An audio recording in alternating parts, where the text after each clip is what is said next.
ఇక్కడ ఏదైతే ఉందో ఈ పిఠాపురం నియోజకవర్గంలో గీత గారు పవన్ కళ్యాణ్ గారు పోటీ చేస్తున్నారు. పవన్ కళ్యాణ్ గారిని ఓడిపోతే నా పేరు ముద్రగడ్డ పద్మనాభం రెడ్డిగా మార్చుకుంటా అని చెప్పేసి అంటున్నాడు.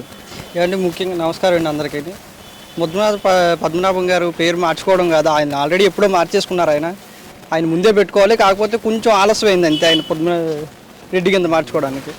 మరొకటి వంగా గీత గారికిను పవన్ కళ్యాణ్ గారికి పోటీ అసలు ఏ రకాన కూడా లేదండి. ఒక వర్గం అని కాదు, మొత్తం అన్ని వర్గాలు కూడా పవన్ కళ్యాణ్కి స్వచ్ఛందంగా వాళ్ళు పోటీ వేయడానికి సిద్ధంగా ఉన్నారు. అది ఎంత మెజారిటీ అనేది ఎలక్షన్ అయిన తర్వాత మనమే స్వయంగా చూస్తాం అంతే. బ్రదర్, ఇప్పుడు గీత గారికి పవన్ కళ్యాణ్ గారికి అసలు ఏ రకమైన పోటీ అనేది లేదు అంటున్నావు. మరి గీత గారు ఇక్కడ స్థానికురాలు అయ్యింది. పవన్ కళ్యాణ్ ఇప్పుడు ఎట్లయినా నాన్ లోకల్ అనే నినాదం ఒకటి వినిపిస్తున్నారు.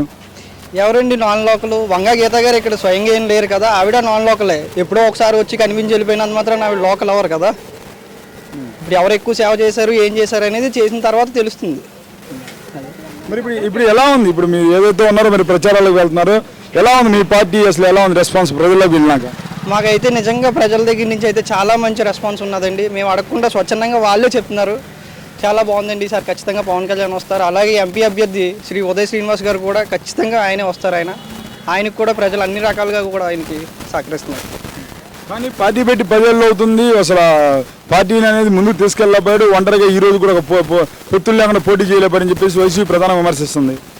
పార్టీ పెట్టి 10 ఏళ్ళు అయింది, అయినా ఇంకా రాలేదంటే ఈయనకి పార్టీ ఎవరి దగ్గర నుంచి తీసుకున్నదే కాదు, లేకపోతే కింద నుంచి ఆల్రెడీ ఫౌండేషన్ ఉన్న పార్టీ కాదండి. ఈయన స్వచ్ఛందంగా జన సైనికుల దగ్గర నుంచి వీర మహిళల గారి నుంచి అందరినీ కూడా స్టెప్ బై స్టెప్ వేసుకున్నారు.